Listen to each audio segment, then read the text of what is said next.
about it? How about a little heel turn?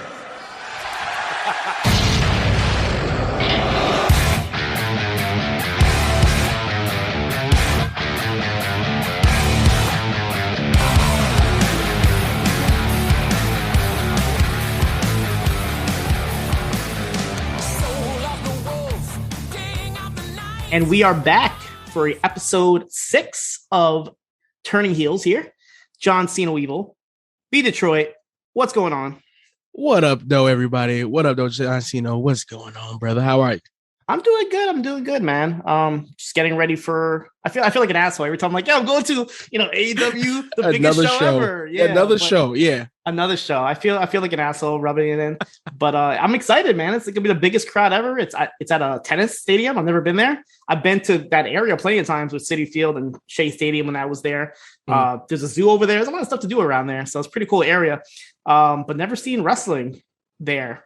I went to where the Mets played Citi Field. I remember this is before he returned to WWE. There was like a Legends of Wrestling show, and Goldberg showed up and he speared, I want to say Scott Steiner. It was like the first like wrestling appearance that Goldberg had in like years. And then right after that, he signed the WWE deal. So that was kind of cool. But it was like weird because there wasn't that many people there. So it was like a little wrestling ring right in the center of the baseball field. And then like some of the stands were taken. But yeah, this is going to be a huge show. I'm curious on how they're going to like set it up because it's a tennis stadium. Like, I'm pretty sure it's going to look dope because the seating and everything is like those tennis stadiums kind of face down like into like a pit.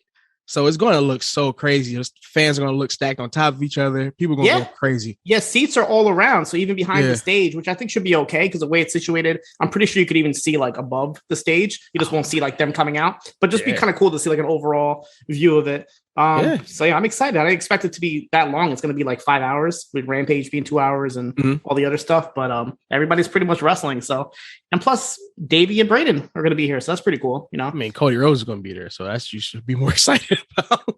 You're right. Fuck Davey. Fuck Braden.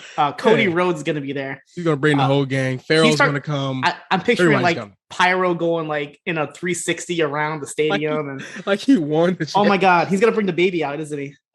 He's gonna have the baby and the dog. Please, Cody, no. And they're both gonna get freaked out by his pyro again.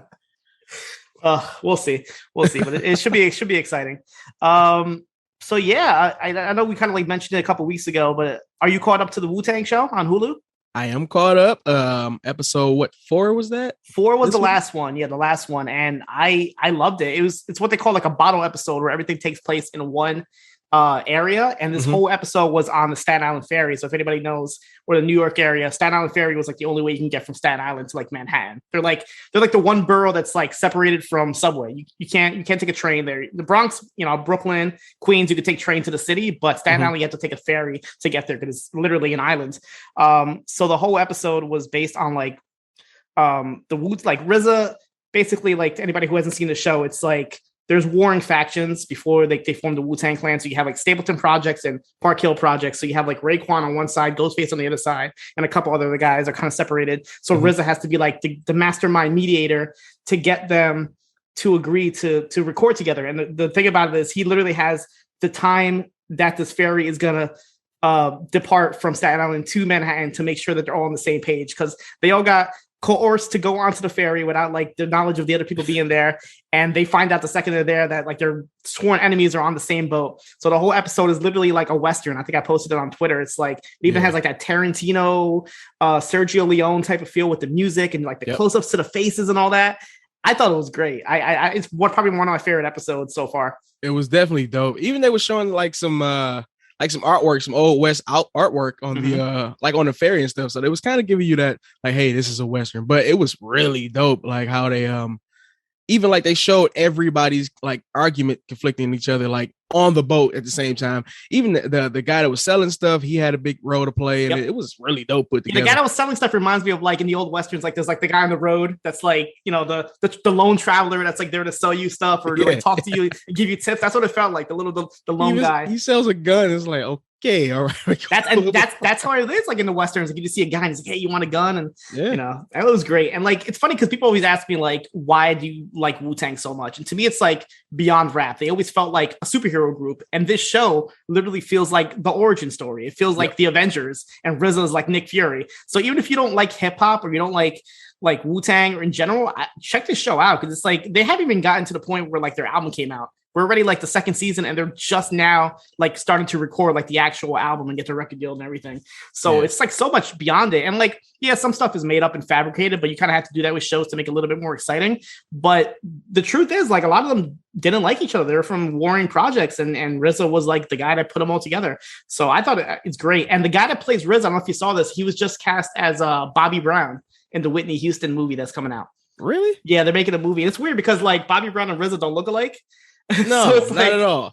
But they had the Bobby Brown biopic movie for what was that, BET or Lifetime? Yeah, but I think it's like an official movie. Like that guy, he looks like Bobby Brown though. He does. He looks more like Bobby Brown than he looks more like Bobby Brown than Bobby Digital. But he's a good actor, like overall. But my first thought was like, well, he looks nothing like any of this. But then my friend was like, yeah, but Chadwick Boseman played James Brown, Jackie Robinson and Thurgood Marshall. None of them look like each other. So as long as you have a good actor that can go ahead and do the roles, it doesn't matter like what they look like, which I think is true. By the way, get on up. Chadwick Boseman playing James Brown is one of my favorite like biopic movies ever. Yeah, he's a great actor. And it's like I've been watching What If lately, and like just hearing him like the role again as T'Challa. I'm just like, damn man, this guy like we're missing out, man. Fuck man. But we're not missing out on heels. So we're going to get into episode 6 called House Show, which again, the title has nothing to do with it. There is no house show. There's no wrestling in this episode. You know what? I would say this is a house show. Like an actual house? Yeah. They gotta put that together. I thought about that. Like there's a lot of like stuff in the house and there's things going on. So that makes sense. This is a real house show. And just to bring it up now before we forget, this actually, they're going to be taking a break, a 2-week break before they come back for the final 2 episodes of the season. So it looks like the next episode won't be until October 10th, because I know they have the new show. What is it, the BMF with the Black Mafia show that's coming on Stars. Yep. So between that and I think Power Book 3 is going to be wrapping up. So I guess, not enough room for all this stuff, but Stars is really, really cranking them out. They're doing really good stuff. Yeah. Get your money up, HBO. Just joking. So we're going to get into the episode right now. Episode 6, House Show. And the show kind of threw me off a little bit because I thought it was a flashback of Tom Spade, but it looks like it was just Willie Day having a flashback herself, kind of like thinking back. And basically it's about Willie and Spade and Tom Spade. And Tom is like complaining that they're losing too much money. And then Willie Day is trying to like brighten up the mood saying, oh, but we're having so much fun. We're doing so good here. And he kind of says a line like, yeah, it doesn't matter how much fun we're having. At the end of the day, we're still losing money. So we still haven't found out exactly what's going on with Tom Spade. But just by this little part alone, I'm guessing he either gets into some crazy debt or something. Like that's what I'm thinking of. If he's losing all this money, it's going to have to get to a point where that probably is the cause of what he did with the suicide, because that's one of the reasons, like whenever you see like somebody like lose their life, is usually like they're like in so much debt that it's going to involve their family and that's their only escape. Did you get the same idea? It seems like that's what the whole thing is. Like he's just losing money. Even Jack says it in the later in the show, it gets that. He says like things is expensive to take care of. So gotcha. We go to Apocalypse. He's having like some sort of like I wouldn't call it like AA, but it's some sort of like I don't know, what do you call it, like rehab meeting like with people. Meeting, yeah. The weird part is it was in the DWL Dome, which is a little weird. Like I see the wrestling ring in the background, but then it's just him as the only wrestler there with a bunch of regular people. So I'm guessing maybe it's something that he set up himself and kind of gets people to come. And they're kind of talking about everything, and we hear a little bit more about like Apocalypse. And then he says something about like one line that he says is like, have gratitude for your regrets because they're there to remind you to be a better version of yourself. So he's like, a motivational speaker in a way. A lot of people are really like getting onto his words and latching on. They're celebrating like the same line down. Yeah, that was a good line. And they celebrate one of the women's there, I guess, have like 1 year of recovery. So like we find out more about Apocalypse because obviously in the past, like he fucked up. He said when he went to rehab, but the Spades, they gave him a chance to come back, and it looks like he's capitalizing off of it. And coming off of that Dark Side of the Ring episode that we saw, it looks like a lot of wrestlers might need this class from Apocalypse. Yeah, might have to holler at Apocalypse. We go to Jack Spade, who's getting a phone call from the state fair, and like they're kind of asking him for some tips to increase ticket sales. They said that the ticket sales have been down for a while. So like as this is going on, Jack is like looking for his keys. And of course, like the asshole that Jack is, he just interrupts his wife who's singing. I'm like, there's a lot of Jack asshole moments. Like he's usually asshole in every episode, but this episode, I'm going to point out like 5 or 6 different points where I'm just like, yo, Jack, like, what the fuck are you doing? Like his wife is literally out there singing her heart out. And he's like, hey, hon, you see my keys? Mm-hmm. And of course, like she finds them right away because she's a smart one and she has like the towel app. I don't know if you ever use a towel thing. It's like a little thing you put in your keychains to find your keys, and you could like, you know, set the buzzer off with your phone. So of course she has it. So Staci then reminds him that there actually is a baptism and a barbecue today. And it's for, if you guys remember Big Jim from like the first or second episode, it was a wrestler who retired because his wife was having a baby. So he's having the baptism and barbecue, and he's like totally knows nothing of this. And she's like, don't even worry. I already got the present. Like I literally did everything for you. And Jack comes back with, but I got to do a podcast. His wife is just like, postpone the podcast. And he's like, I got to do a podcast. So he basically like doesn't want to go to this thing because of a podcast. We've all been there, I guess. Yeah. I got to do a podcast. And then his poor kid, like there's another Jack asshole moment. His kid like wants to play cornhole. He's like, hey dad, you want to practice cornhole? And he's like, I got more things to do. Have you ever played cornhole before? I have played cornhole. I'm kind of a champion of it. Pretty good at nice. Yeah, I used to play it all the time. Back when I lived with my parents, we'd always have like barbecues over the summer. We'd always get like our family and friends over, and we'd always got the little cornhole tournament. My brother actually like went to like an actual cornhole tournament, like an actual like not professional, but it was like a tournament with teams and everything. And they actually did pretty good. Yeah, they're on ESPN now. It's weird. Oh, seriously? It's that big? Yeah. You just throw a beanbag and you try to make it into a hole. That's pretty much all it is. But yeah, great game. And Staci is actually trying to tell Jack that she finally wrote a new song. And of course, he doesn't give a fuck because he just cares about his podcast. So he's like, yeah, new song. Cool, whatever. I got to go. So we go to Charlie Gully, who's having a meeting with Rooster at a diner. And Charlie Gully is the owner of the Florida Dystopia Wrestling. And he's trying to recruit Rooster. And he's saying that he's been watching all his clips on YouTube. He's the best wrestler in DWL. And DWL is about to die. DWL is dead. And he says that the Florida Dystopia fans would love him. And Rooster would be the top star. He's basically like, you know, blowing all the smoke up his ass. Yeah. He says Jack Spade is wasting his time. And as he's leaving, he like drops a wad of money on the table. We find out it's like $1,000. So Rooster gets up and follows him outside. He gets pissed and he's like, don't you ever do anything like that. He drops a line about like, don't treat me like a stripper. And then I promise, he said, I promise you a dance with the devil that his ass won't be around to leave the fucking tip or something along those lines. It was a pretty sick line, but he gets pissed off. And then Gully's like, the only reason he did that was just to like show that he's actually interested in him. And if he does come to work with him, he'll show him much better respect. And then tells Rooster to call him as his guys like picking up the money off the floor. What did you think of this scene? Like, it was pretty cool to see, like, you know. I like the scene because I was all for Rooster like going out there and taking on that money. But Gully instantly made himself a good guy again. It was like, dude, I'm just trying to help you out, okay? Like, take the money if you want it. But if not, okay, I'll take it back. Then he makes his guy come out the car and get the money. Yeah, that was nice. Yeah, pick up my money. He's like Gully comes off as like kind of like a mob leader, like kind of like one of the guys like from Sopranos. I'm pretty sure the same exact scene happened in Sopranos where like somebody was trying to like recruit somebody from like the Soprano team to come join him and all that. Yeah. But I didn't expect him to leave $1,000 like that. What if like he didn't even like realize it and just left, and you know that would have made the waitress's day right there. Yeah. So we go to Willie and Jack, and they're at the baseball stadium, the same one they're going to have the state fair wrestling show at. And Jack is talking about like how now he actually seems like he wants to use Wild Bill, and Willie is the one that's against it. So Willie says something along the lines as like look at him as a person, and Jack is like, I don't want to look at him as a person. I want to look at the entertainment aspect of it. He's obviously seeing dollar signs here. He knows that even though Wild Bill is personally a bad person, he sees that it can make a lot of money. And the state fair obviously wants to use him. So it hasn't been official that Wild Bill at this point is going to be on the show, but it looks like that's the way that Jack wants to go with. Right. We go to Bobby Pinn, who's in his wheelchair. If you guys remember in the last episode, he got his leg snapped in half by Ace Spade. So he shows up to DWL where we see Diego and Apocalypse are working out. And we get this really like funny like scene back here where like Apocalypse, like he reveals that the reason he got the name Apocalypse is from the movie Apocalypse Now, and his dad was in Vietnam. And then Bobby's like so confused about this because he doesn't know about the movie, and then he doesn't even know what the Vietnam War is. It's like so weird. It's like, most people know what the Vietnam War is, like, at this point. I don't believe that Bobby is that clueless. He doesn't know about the Vietnam War. Yeah, I don't know. He says a line like, "Oh, don't expect me to know what every war is." It's like, yeah, but dude, the Vietnam War. Like, you're at an age, like, if you're any person above the age of like 20 years old, you would think you would know what Vietnam is. Yeah. And then Apocalypse like shows off this new robe that he's wearing, and he says something about how it hurts his nipples.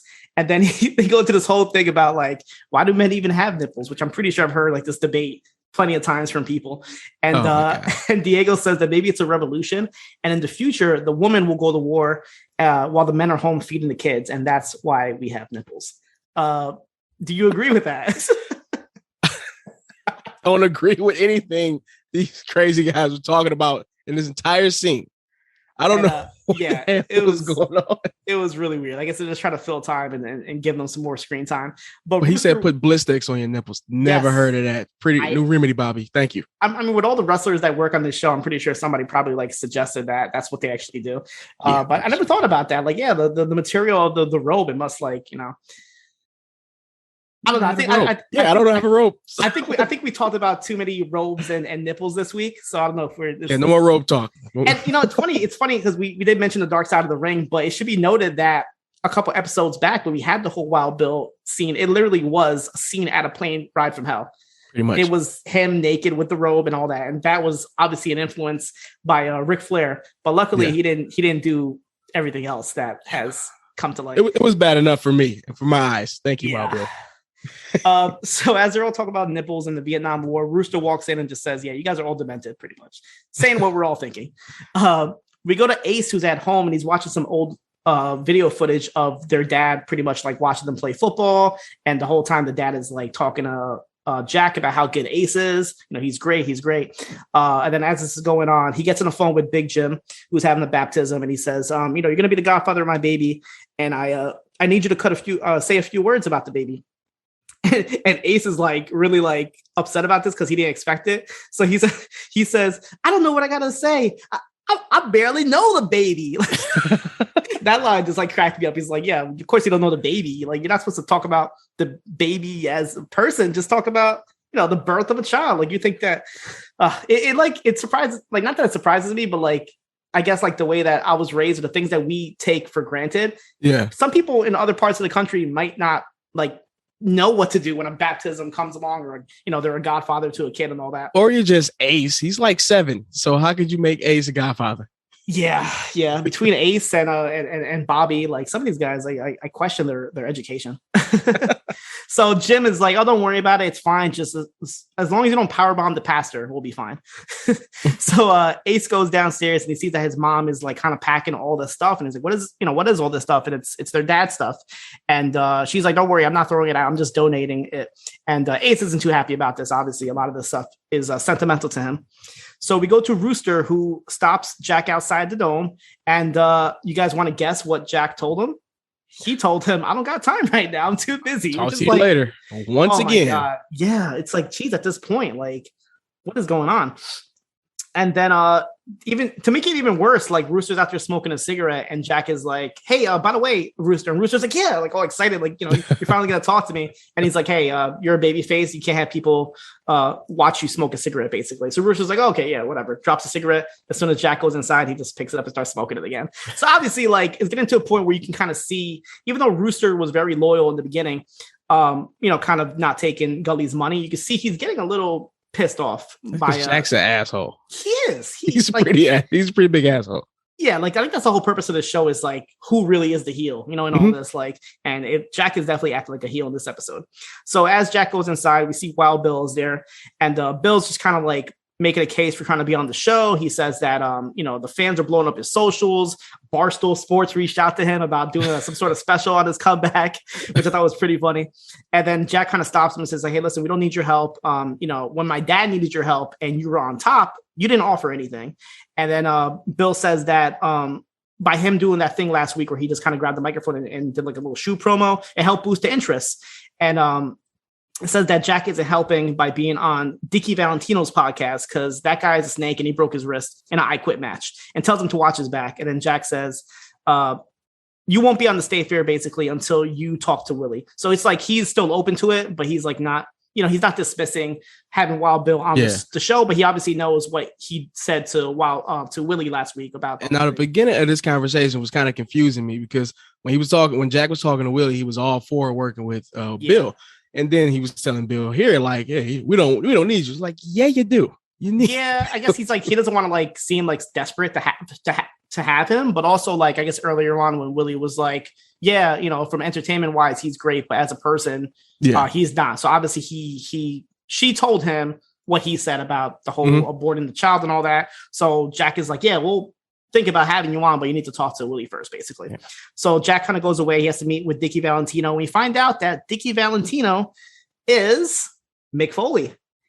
That's right. Who looks Jack himself? Who looks just like Mick Foley? Like he didn't even like go into wardrobe and try to change himself. So he kind of gave himself like a slick faux type of thing. Yeah, you couldn't really tell. Shirt, like the shirt is a straight Mick Foley. Like but he you can pass him off as Dick Valentine, I guess. I mean Valentino. First of all, the name when I heard Dickie Valentino, I'm thinking like, hey, Tony D'Angelo, like some sort of Italian, and it's Mick Foley. Like Mick Foley doesn't really come off as a Dickie Valentino. Santa Claus, yeah. Yeah. But like when CM Punk was on the show, he was straight Ricky Rabies and he had the different look. Mick Foley was like 90% Mick Foley, pretty much. He was pretty much Mick Foley. So we're gonna go back to Dickie and Jack later, but first we go to Crystal, who so basically as this is going on, this is the reason why Jack isn't at the baptism, because he has to get this podcast done with Dickie Valentino. So while this is going on, the church section where the baptism is, we have Crystal there, Willie's there, and Crystal stops Willie and pretty much asks her like, hey, what is my role for the fair? Bobby's obviously injured. I'm not with Ace anymore.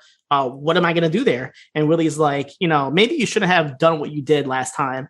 And then she says something like, you lit the match and don't pretend to not know how fire works, pretty much saying that she screwed herself by cutting that shoot promo last week in the cage. So again, Willie not acting favorable towards poor Crystal here. Crystal's kind of like, she pretty much did screw herself because she has no Bobby and no Ace now. Yeah, because go ahead. That promo kind of set Ace off, so she's feeling guilty about Bobby still. So yeah, I mean, she obviously pissed off Ace, she pissed off Jack. Everybody's pretty pissed off at what she did. She went into business for herself and it kind of screwed her over. We go back to Jack and Dickie doing the podcast.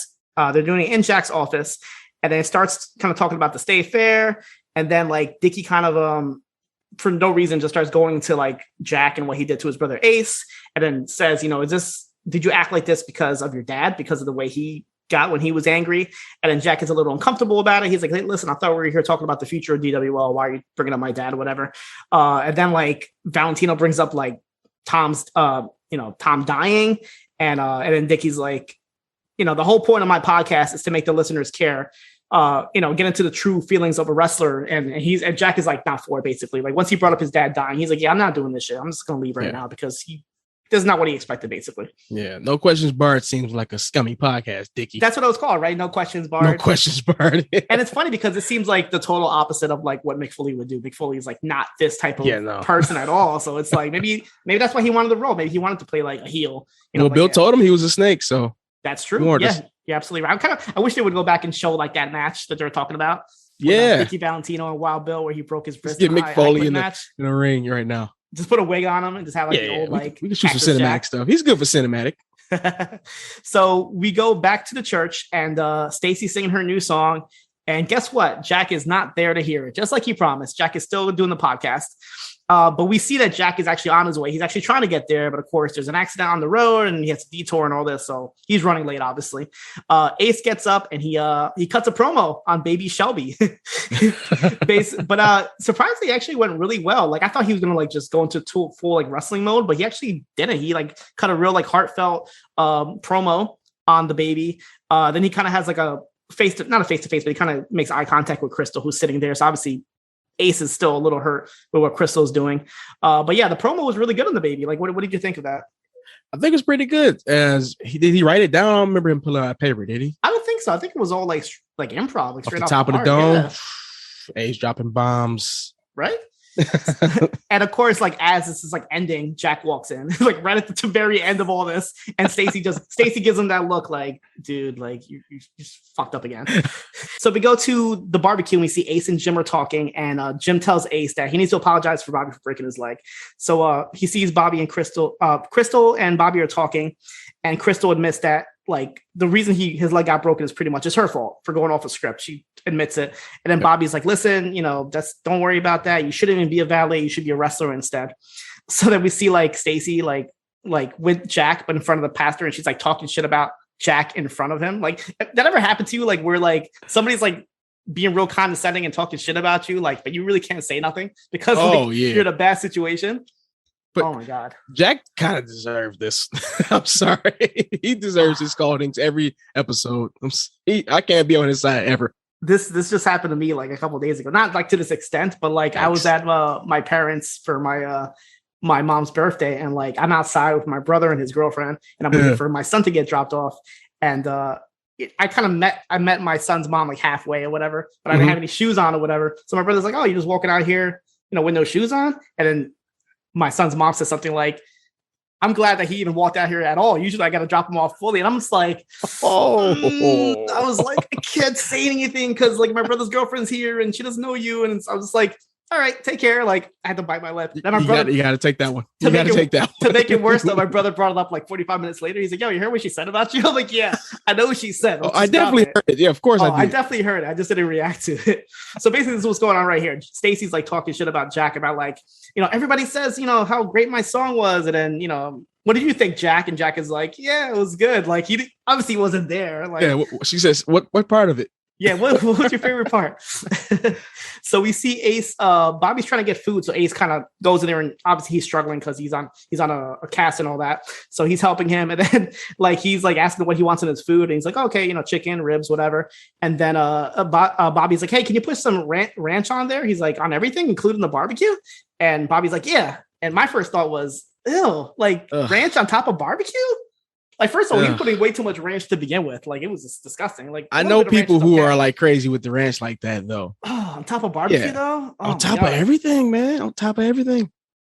So at this point, Ace apologizes to Bobby, and they kind of have like a little heart to heart. He accepts it. And then Crystal comes in, and of course, she's like, "That's a lot of ranch." Like, even she notices it. And then Ace is like, "Hey, this is all Bobby. This is all up to him." So then we see Rooster again trying to talk to Jack about his role in the fair that's coming up. He's saying, "What am I doing for the fair?" And then Jack says something like, really like, I don't know. It was weird. He's like, "Oh, we keep having the same conversation. Like this is the same thing's happening all the time." And then Rooster says a really cool line. He's like, "Yeah, but every time we have a conversation, it's just a little bit different." So like when he said that, I'm like, he's getting fed up with this shit now. Honestly. Yep. But like that didn't make sense for Jack to say that. Like, yeah, it's all the same shit because you keep like not having a conversation. Like no one hears the same thing. And he seems so annoyed now. Like every time he sees Rooster, it's like, dude, just have a conversation with him to hear him out. Hear what he has to say. You won't have to have this conversation or like have him corner you in the awkward situation anymore. Like he has to keep doing. The problem with Jack is he doesn't have like a JR. He doesn't have a John Laurinaitis. Like, yeah, he has Willie. He has Willie for him, but Willie's not the one. Willie should be the one having these conversations. It shouldn't. Obviously, Jack is busy. He should have like that right hand person to do this. So Willie should be talking to Rooster and then obviously reporting back to Jack. He doesn't have. He won't let anybody help him though. So that's a problem. That's all on him. Yeah, that's a problem having an indie company. You just kind of want to do everything yourself, and then everything kind of gets fed up here. Yep. So everybody's at the barbecue drinking, playing cornhole, and then Jim and Ace are talking. And Jim is like, "Hey, this is my life now. I don't miss wrestling. I just miss the people." And then Ace is asking to hold the baby, and he's holding the baby, and Crystal like kind of gives him a look like, "Oh, it's very impressive that you're holding a baby." We go back to the Spade house, and Staci and another asshole Jack moment. So like Thomas is like, "Hey, mom, there's fireflies outside," and the mom's like, "Yeah, you need those for your school project. Let's go get them." "Hey, Dad, you want to come with us?" "Oh no, I need to make a phone call about the wrestling show." This is like 9 o'clock, 10 o'clock at night. Like, it's not even like, come on, like do something with your fucking family. He's on YouTube checking his views on the last match. Yeah, he's not even doing anything important. He's like literally scrolling through Twitter trying to see like, hashtag DWL. He's not even like doing anything important. DWL all night. So we go back to Ace and Crystal, and they're leaving Jim's house. And Crystal finally apologizes for doing what she did last week, cutting the promo. And then Ace kind of apologizes back. He's like, hey, listen, you know, I treated you very poorly. We have something special, basically. Like, I shouldn't have done that to you. So we see like Ace kind of going back and forth. He has more like back and forth in the Big Show, I feel like. He's like, one week he's a heel, then he's a baby face, and now this week he's back to being a baby face. I don't know. I still don't like this. Don't be pushing up on my boy Bobby's girl. Yeah. I don't like that. I think we're gonna have like that blow off, like that final blow off between Bobby and Ace. Yeah. So we go back to Willie, and she's in the office. She's talking to her daughter about something about her daughter. I don't know what they were talking about. Honestly, there's like tampons. I don't know what was going on. Like it was really weird. Like out of context. Like I feel like we like got into the conversation like halfway through. So all I hear was like, yeah, it's just a tampon, and don't worry about it. Just make sure you get back to home. You know, get back home in time. And I'm just like, what? I wrote down, who was she talking to? They're like, is this canon? This is like, is this even part of the script, or was she talking to her actual family? What? But from what I got out of it, it was something like, I guess her daughter was making an excuse for not coming home or something. It was something along those lines. Okay. But as this is happening, Wild Bill just kind of jumps in and says, hey, you know, I'm here and I want to apologize to you. It wasn't right what I said. But he doesn't say sorry. He just kind of like does one of those, like, again, what Ric Flair did on Twitter, where he like didn't apologize. He just kind of like deflects totally different. Yeah, deflects everything, but like, you know, doesn't say sorry. Yeah, so Willie like sees right through it. She's like, listen, basically, you're not saying sorry. You're just saying all this other shit. Like, you know, you're not saying sorry. And then he's like, you know, Willie says, you know, you used to be a lot more open, used to be a lot more kind when we used to talk, but you're not like that anymore. And then Bill like finally does apologize, and he says, yeah, the reason he used to be kinder is because he used to love her, and he thought that she loved him as well. But then you just dropped me and you crushed me. And then we find out the reason for this was because Willie used to be Wild Bill's valet, but but Willie left him to go become Tom Spade's valet because they had something good going on with DWL and everything. So not only did she leave him wrestling wise, but also, you know, he literally said, you left me in bed alone, basically. Like, yeah, you broke up with me because of the storyline. And Bill is like really getting into his feelings right now. He's really hurt about this. He says, you know, you kicked me out of bed. And then Willie's like, you know, I'm sorry for it. I apologize it. You know, I tried to open my house to you and just to show you that I still wanted to be like a lifelong friend by even inviting you in my house. But you shouldn't have spoken that way about my daughter. So he apologizes again, basically. So yeah, we find out a little bit more about their relationship. So it kind of like mirrors what's going on now with Ace and Crystal and Bobby and everything. Almost the same idea. So yeah, we see a little bit more of the softer side of Wild Bill. Now, this is the first time I felt kind of sorry for him. But what I'm getting out of the whole story is Willie left Bill to become Tom's valet. Bill left the company, blew up, and they kind of got jealous of him. Yeah, and you know, and Willie Day got a share of the company. She became like pretty much vice president, it looks like. And Willie said she made a dumb decision. I think so. Yeah. So maybe Bill was the right one out of this situation in the beginning. So who knows? That's true. I mean, Willie could have gotten jealous out of all. You know, I'm still stuck here in freaking DWL while you're. Yeah, she's babysitting Tom's kids now. So we have a quick little scene, but a very important scene of a Rooster driving, and he's leaving a voicemail to Charlie Gully, and he says, "I'm in." So yeah, so Rooster finally. Rooster is all elite. Rooster is all elite, pretty much. Yeah, he called up Tony Khan and it was like, "Listen, I'm all in. Book me for Arthur Ashe." Yeah, so obviously he got you know, he's had enough of Jack Spade shit, and he is going over to the dark side for the Florida Dystopia Wrestling. We go to Jack, who is still apologizing to Staci for missing her song, but talks about, you know, he's basically trying to make the state fair good. That's the reason why he's all over the place. And then she like cuts a promo on him. She's like, listen, you have been fucking up. I told you not to get a gerbil and you ignored me and you got it anyway. And then she cuts a promo about like how he didn't take care of the squirrels, how he didn't remember the christening, the song, the, you know, all that, the present, not helping with the fireflies. And then he comes back with, okay, I'm sorry for the gerbil, the squirrels, and the fireflies. Like, it's like all these animals, like random animals, but it was hilarious. But yeah, she was like really going in on him, which he deserves it, honestly. Yep. All the shit every week he deserves it. And then Staci says, "Hey, listen, like the family stuff is great, but it feels like I'm just kind of observing and supporting you. You know, I'm being made out to be a spectator." And then she doesn't have a handle on flourishing. You know, she went to school and all this, and now she's just a clerk at a grocery store. And then Jack is kind of trying to like butter her up. He's like, "Hey, listen, you're great. You know, but you know, I got to do more. I got to do more for you. Basically, I'm burning the candle at both ends. Then he kind of sucks up and he's like, "Hey, listen, you're a beautiful wife and you're a best friend and all this." It's like I didn't buy this shit. Honestly, I feel like like the stuff that she said, he didn't come back with anything of no. If that was me in that position, that would not be enough. It's like, hey, nope. Yeah. I think we both know that's not enough. But I think she's just accepting it. She doesn't buy this bullshit. It's been week after week. I felt bad for her when she said, I got a college degree and I work at a grocery store. I was like, sheesh. Yeah, the thing that's like how like in the dark like Jack is about all this. He's like, he doesn't know what even the issue was. He's like, oh, are you mad because we didn't go to Pachu Beach, you know, whatever the Peru vacation thing? And she's like, no, it's not about that. It's about the damn squirrels, the gerbils, and the fireflies. Like, you're literally doing everything I told you not to do, and you're just don't care. So yeah, I feel like, what do you think is gonna be like the end game for this? You think she's just gonna get up and leave? Like, I feel like she might. I think she just need to really dig her teeth deep into DWL and like help him manage this company. I don't know what she went to school for, but hopefully it's some kind of business management because he needs help. You know what? Like, she'd be the perfect person to sit down and talk to Rooster. Like, if Willie can't do it, you know, have her be the She should be Jim Ross. She should be. She should be the people person and talking to all these people. Dixie Carter. Exactly. she has that like Dixie Carter vibe to it. Yeah. So we go to the last scene of this episode where we see Ace is still watching old video of his dad, and we see like Tom was really like for Ace. Like, he was like, you know, he's destined for greatness. He called him the can't miss kid. And then Jack is like kind of like in the background of this. Like, you could tell the dad was really for Ace and seeing him become like a great star. And as this is going on, we go back to Ace and he's just like in tears, like crying about this. And that's how the episode ends. So, yeah, like, I don't know. It was a really not a weird episode, but I feel like a lot was happening, but at the same time, nothing really happened. Because like, I feel like the state fair is like the last episode. That's, you know, the season finale is going to be the fair. I feel like, but we got a little bit of things. We got more context with Wild Bill. We found out about exactly what him and Willie were going through. We had Rooster's big, you know, fuck this moment where he's gonna go over to Florida Dystopia. Staci cut the promo. You know, Ace was kind of like apologized to everybody. I feel like he reconciled with Bobby. He reconciled with Crystal.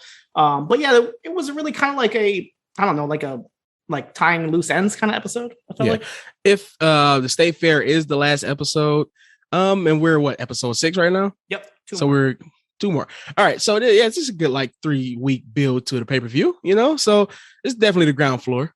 I could take this episode as that. Yeah, I feel like the actual like finale is going to be like the match, you know, with the if they do the triple threat ladder match or whatever. They got to put 10,000 to that stadium first. Yeah, I hope we get like some big like cameos. Like, I want to see like Cody Rhodes come out to State Fair with the with the dog and the baby and the fireworks and with the red suit too. Oh my god! Last week, do the red suit. I kind of want to see like actual like Florida Dystopia wrestling. Like, I want to see if Rooster goes there. Yeah, I feel like my prediction is Rooster is going to go there, and it's going to be the total opposite of DWL. It's going to be like them fucking. Did you see the previews for next week's show? No. Okay. All right. So next week's show, they did have Rooster at Florida Dystopia, but they had a shot of, but he had Ace with him. They were at Gully, like some kind of mansion party, and they were just at the mansion party partying, and they had Ace kind of in gear backstage at Florida Dystopia. Ooh. And it looked like dank warehouse. It was barbed wire all over the walls and stuff. So they didn't show the ring. I don't know if it's 6-sided, if they're really going to use Impact, but it looked kind of grimy. It looked kind of cool. So I'm ready to see this. Yeah, when I think of Florida Dystopia, I'm thinking of like ECW. I'm thinking of drugs, sex. Oh, yeah. And all I'll send you the clip. Don't worry. Nice. Yeah, I didn't know that Ace was there. Wow. So, I mean, we didn't really have a moment in this episode where Ace was like, fuck this. So something I'm guessing must have happened. From the beginning of the preview for next week, it looks like Rooster kind of convinced him to go with him. Okay. So, yeah. Maybe just to check it out. Yeah. Maybe. Right. Yeah. That's interesting. But we're going to have to wait 2 weeks for this, unfortunately. Right. So that means 2 weeks before you hear us again. But yeah, in the meantime, I mean, if you guys haven't seen the Wu-Tang show, check it out. It's on Hulu. And you're going to be checking out this new Black Mafia family show. For sure. Yeah, I've been watching. Right? They're actually based from Detroit. Terrible Street Gang took over the streets in the late 90s, early 2000s, really. They were really the reign and tear here. But yeah, it's going to be, I think it should be pretty good. Snoop Dogg's in the show. They got a couple of Detroit rappers in the show. 50 Cent's producing it also? 50 Cent's in this. No, he produced it. The guy who's playing the main character, Big Meech, is actually his son. So they kind of dig deep for this one. So wait, Big Meech. That's like, isn't that one of Rick Ross's nicknames? No, he called himself that in that song. They call me Big Beach. Yeah, right? yeah. He was referencing the guy, the leader of BMF. Gotcha. So Rick Ross just uses everybody's name. He just uses old gangsters. Yeah, he's an actor. But yeah, I'm definitely gonna be checking that out, especially if that's gonna be in the role of where Heels usually is. But yeah, we'll be back here in 2 weeks talking about the last 2 episodes. If this one was called House Show, what would you call the next 2 episodes? It's gonna be called like Screwjob or something. By the way, they didn't mention Screwjob in this episode. There was a line where I think Wild Bill was he called it the Duffy Screwjob. The Duffy Screwjob. I'm like, oh, there we go. But yeah, what would you call the last 2 episodes? I guess I would think Screwjob if they're going to go to Gully. Yes. So yeah. Or what's the term? Like I guess what was the term that they would use like when somebody would jump ship? Kind of like I guess jumping ship, right? I guess like that's like a wrestling term. So yeah, I could definitely see that being being one of the show titles. Yeah, I'm excited. I'm excited to see where they're gonna go with this. Oh yeah. Anything else you want to plug before we go? We're not gonna hear from you for 2 weeks or so. Follow my Instagram at Cool Gang Big B. Well, no, at Cool Gang Big B. I noticed that. The name will be back. It's a temporary change. It'll be back. What? Yeah, Instagram is crazy. Once you make a mistake and change your name, they won't let you change it back for 14 days. So it'll be back by like the end of the week. So Cool Gang Big B. It sounds like was it Xbox? Like where if you change your name once it's okay, but if you want to change it again, you gotta pay. And it's like, dude, I gotta kind of like that. It's like kind of shit is that? You gotta change to pay my name. Exactly. But you don't have to. Pay us. We're free. We'll be back in 2 weeks for episode 7 of Turning Heels. So until then, take care and goodbye. Peace.